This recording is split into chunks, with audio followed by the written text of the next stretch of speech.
Pregunta, ¿cómo empezaste a hacer música? Pues yo empecé a hacer música con 17, 18 años. Yo ya venía pues, de estar muy expuesto a lo que es el rap, me gustaba muchísimo el freestyle y en general la música siempre ha sido algo a lo que yo he estado expuesto y demás. Así que nada, pues eso, con 17, 18 años saqué mis primeros temas. El primero de ellos se llama Change, sobre el nombre de Buka Change. Y ese fue mi primer tema de rap. Luego saqué un par de temas más también medio de rap, medio experimentales y tal, y luego ya paré hasta recientemente, el año pasado, que volví a retomar el tema de la música desde un approach más experimental. ¿Cómo definirías tu música?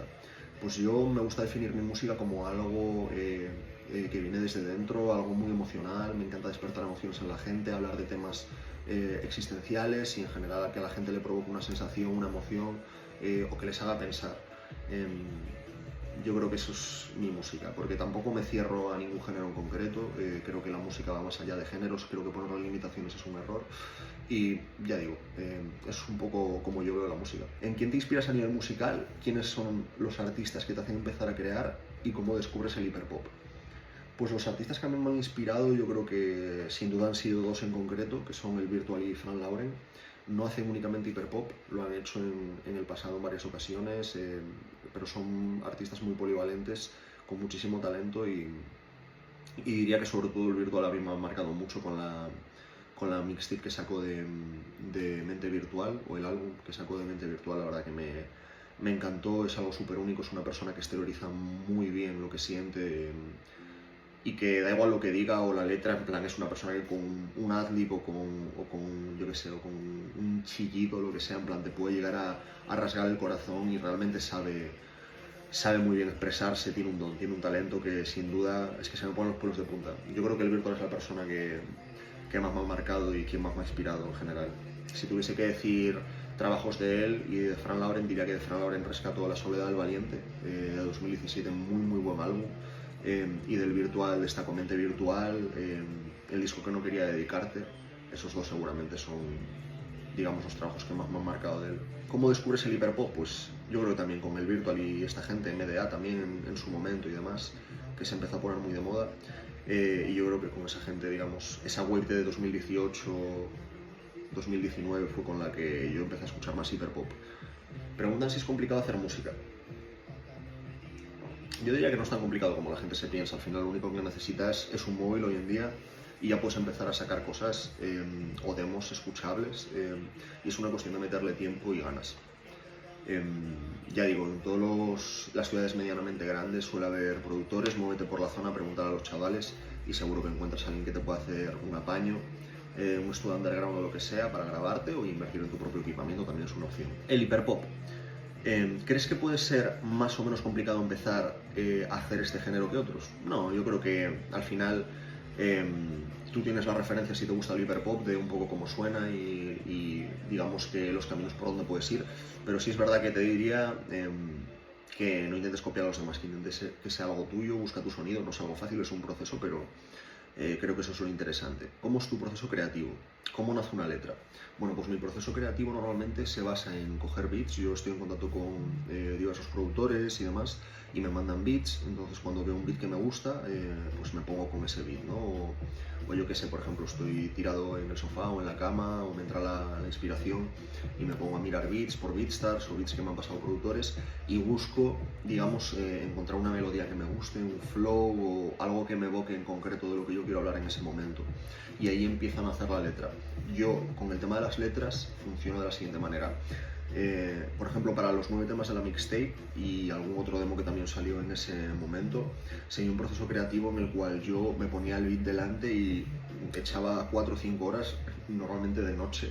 Soy una persona bastante nocturna, que la inspiración suele ir de noche, entonces yo diría que todos los temas de la mixtape que va a salir este mes de junio, El Gallego Raro, la mixtape, estad atentos, se han grabado de esa manera, a altas horas de la madrugada, con el móvil sacando el demo y muy emocional, muy sobre la marcha. Creo que es algo que te permite plasmar muy bien tus emociones, y creo que la mixtape, pues cuando salga, si la escucháis os vais a dar cuenta de que muchos temas son un roller coaster emocional por eso, porque empiezo a expresar algo, de repente me invade otro tipo de emoción y la canalizo en ese momento, y creo que es algo muy único que no consigues, por ejemplo, escribiendo una letra de antemano, aunque yo también tengo fragmentos y letras que voy escribiendo, incluso ya digo, tengo una nota en el móvil gigante de ideas y de cosas que me van surgiendo cuando quedo con un amigo, cuando voy por ahí o cuando estoy caminando, cosas que me inspiran las anoto, y es algo, un consejo que le daría a todo el mundo.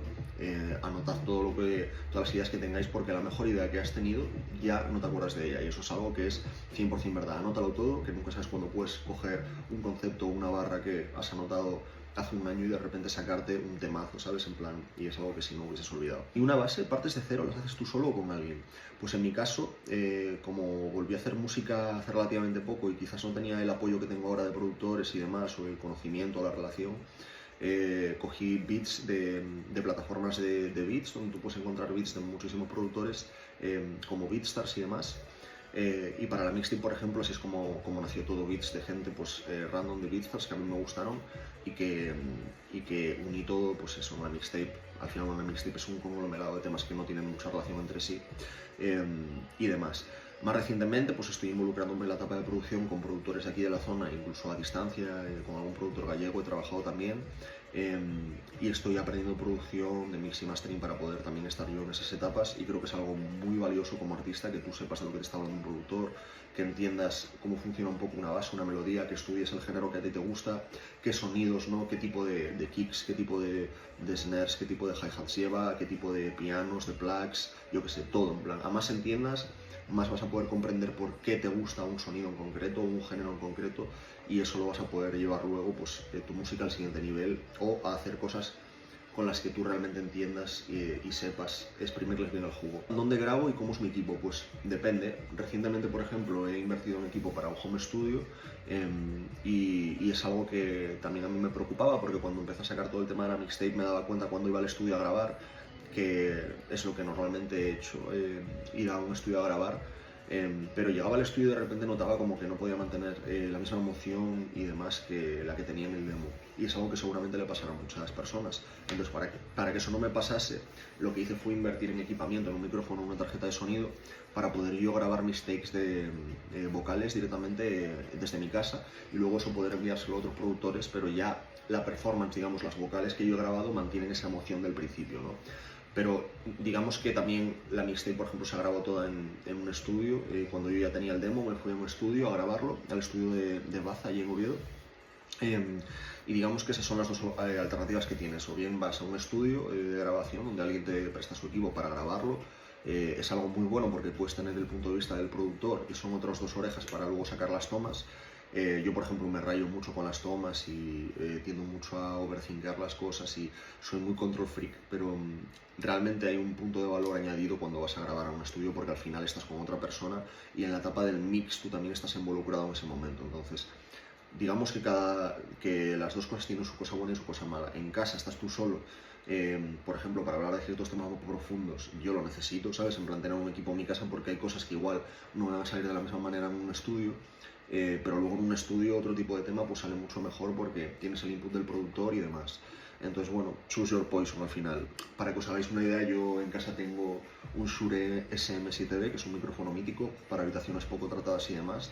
Legendario este micrófono en la música urbana, y me costó 150 euros por Wallapop, prácticamente nuevo. La tarjeta de sonido es una SSL2 que me costó alrededor de 100 euros, y los cascos son unos Audio-Técnica MX50 cerrados que me costaron en torno a los 80 euros. Como podéis ver, tampoco es una inversión que te vaya a romper el banco. Si ya tienes un ordenador, lo puedes utilizar perfectamente para grabar, y hoy en día para los plugins y todo eso pues tienes suscripciones como la de Waves, o incluso tienes sitios donde poder adquirirlos de manera poco lícita. Pero bueno, si estás en el budget, yo siempre abogo por pagar, ya sea un plugin al productor o al artista, pero soy consciente que hay gente que no tiene esos recursos, pero hay herramientas gratuitas con las que puedes trabajar, e incluso hay sitios donde puedes obtener los plugins sin pagar. Pero bueno, si podéis pagarlo, mejor. Si no podéis, no os voy a decir que no lo hagáis, porque no considero que que si tú no puedes dejarte la pasta en un plugin, un micrófono y demás, en plan, hay maneras de hacerlo, con pocos recursos se puede hacer mucho,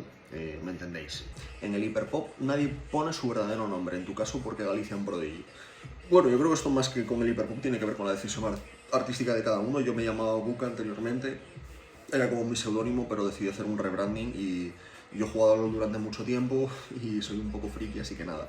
Tenía unos cuantos AKAs ahí que había utilizado en mi época de jugar al LoLillo y me parecía que Galician Prodigy estaba a la altura y why not. Al final, Galicia es mi tierra, quería también como darle ese toque, digamos, ese amor, ¿no?, a Galicia y no sé, al final es mi tierra, es donde yo me he criado, creo que, no sé, me molaba, me parecía original, único y decidí ir con ello. Una parte importante del hiperpop es su estética. ¿Cómo definirías la estética del hiperpop? Pues yo diría que tiene una estética gamberra, loca, un poco psicodélica, tal, así, más melódica, políticamente incorrecta. En tu trabajo, ¿qué peso tiene? No sé si se refiere al trabajo en plan que yo desempeño para ganarme la vida. Yo soy programador y sí es verdad que he tenido rayadas en ciertos momentos de, al final, tú tienes una imagen en el mundo laboral y cuando haces música tienes una imagen en redes sociales y tal, te muestras de determinada manera, más quizás personal. Y bueno, yo he tenido mucha rayada con eso, pero al final creo que quitarme la máscara social es lo mejor que he podido hacer. Yo estoy mucho más feliz, mucho más cómodo siendo como soy yo. La gente me lo nota además, en plan, antes tenía un montón de rayadas por estos temas, pero creo que si es algo que realmente te apasiona y te gusta, ¿sabes? En plan, yo soy tal y como soy, punto. O sea, sí es verdad que al final tiene un peso cognitivo a nivel de que tú estás trabajando y luego tienes que seguir trabajando, aunque es algo que te apasione, necesitas llevar redes sociales, hablar con artistas, dejarte dinero, tiempo, el corazón en esto, entonces, ya digo, hay días que es duro, pero al final del día yo pienso que estoy haciendo algo que me gusta y que me apasiona, así que vale 100% la pena, al menos en mi caso. ¿En qué te inspiras para hacer tus portadas o tu página web? Pues yo colaboro un montón con artistas y suelo ser bastante, digamos que le suelo dar mucha libertad creativa, entonces yo, más que una estética concreta, busco que se transmita lo que una pieza de arte necesita transmitir. No todos los vídeos necesitan un videoclip o un visualizer, muchas veces con una portada es suficiente. Y yo creo que lo más importante es que te hagas esa pregunta, ¿no? Esta pieza de música que yo acabo de hacer realmente necesita un refuerzo audiovisual. Luego ya en el tipo de refuerzo audiovisual es cuestión de comentarlo con el artista que te vaya a ayudar, o si lo haces tú, pues pensarlo, ¿no? Pero yo no es que me cierre a una estética en concreto para las portadas o por los clips. Cada tema es distinto, cada trabajo conceptual es distinto y creo que contar con el punto de vista y la perspectiva de otros artistas también está muy muy bien. Cuando piensas en una letra, ¿ya te imaginas estas portadas o las haces a posteriori? Yo personalmente tampoco es que vaya teniendo nada en mente, si me surge algo lo anoto, pero no es algo que me quite el sueño cuando estoy haciendo un tema. Primero hago el tema y luego ya me planteo todo el tema audiovisual, si realmente necesita, ¿no? Qué hacer, qué no y demás. ¿Crees que esta estética traspasa lo profesional, llega a lo personal? Es decir, influye en tu forma de vestir, de decorar, etcétera. Bueno, yo creo que mi rollo no se ha visto afectado por la música como tal, que yo hago, sino que es algo que yo he ido pues, desarrollando a lo largo de mi vida. Tengo una estética que es mía y al final la música y mi faceta como artista es una extensión de mi persona, entonces tarde o temprano pues van a colisionar y han colisionado ya en videoclips y demás, pero yo no creo que mi forma de vestir se vea condicionada por la música, sino que al revés, mi forma de vestir es con la que yo me siento cómodo y luego por ende la llevo a la música al final, que es otra extensión de mí, ¿no? Si tuvieses que explicar el hiperpop a alguien que nunca lo ha escuchado, ¿qué dirías en 3 palabras? Pues algo loco, con sonidos muy psicodélicos, futuristas, políticamente incorrecto, gamberro. Yo diría que esas son las palabras que yo utilizaría. Vale, algo característico del hiperpop es la colaboración entre artistas. ¿Qué importancia tienen para ti estas colaboraciones y tienes en mente alguna en un futuro próximo? Pues recientemente he hecho mi primera colaboración con Holy D, que es un chico de aquí de Valencia, y creo que colaborar con otros artistas y en general no aislarte en tu música y en tu cueva creo que es muy valioso. Creo que hay tiempos para todo, pero si tuviese que dar un consejo a alguien que hace música diría que cuanto antes se intente relacionar con productores y con otros artistas, porque al final poniendo en común diferentes visiones es cuando sale algo único y cómo se define el sonido igual de una zona o de un sitio. Entonces creo que es muy guay, además recibes otro tipo de inputs y otro tipo de points of view que son muy valuables. Para mí tienen importancia, desde luego, creo que es algo muy importante y que te aporta muchas cosas buenas y en el futuro seguramente se vendrán colaboraciones guays. Ya digo, de momento tenemos ahí un tema del Holy y yo que está muy duro, la verdad, pero no sabemos cuándo va a salir. tema está ahí grabado ya, está en el horno, o sea que estad atentos. ¿Cómo enfocas tu música de cara al futuro? ¿En qué estás trabajando? Pues recientemente he sacado Cash, que es un single, un tema de Rage, que subimos hoy el día 23 de mayo, o sea que chequéatelo. Y en junio vamos a sacar la mixtape del Gallego Rola Mixtape, que se lleva cociendo desde enero, en el que hay 9 temas muy distintos entre sí, muy emocional, muy sentida la mixtape, narrando una etapa de mi vida de mucha incertidumbre, de mucho cambio vital, y muy existencial también, o sea que de momento la idea es ir sacando toda esa música que viene atrasada y que tenemos ahí para sacar, y de mientras no paramos de trabajar, ya digo, con artistas aquí locales de la zona de Valencia. Quiero dedicarle también un tiempo a aprender producción, que ya lo estoy haciendo, pero ahora que puedo, digamos, tener un margen sacando toda la música que tengo ya preparada, voy a dedicarle mucho más tiempo, digamos, a la producción, al mix, al mastering, para poder mejorar yo como artista y poder, digamos, llegar al siguiente nivel la música que hago. Y yo creo que esto sería un poco, en líneas generales, la entrevista. Yo soy Galician Prodigy, natural de Ferrol, A Coruña, actualmente viviendo en Valencia, espero que os haya molado. Checaros un poquito el Spotify si os gusta la música urbana. Y ya digo, mucho amor para todos y todas.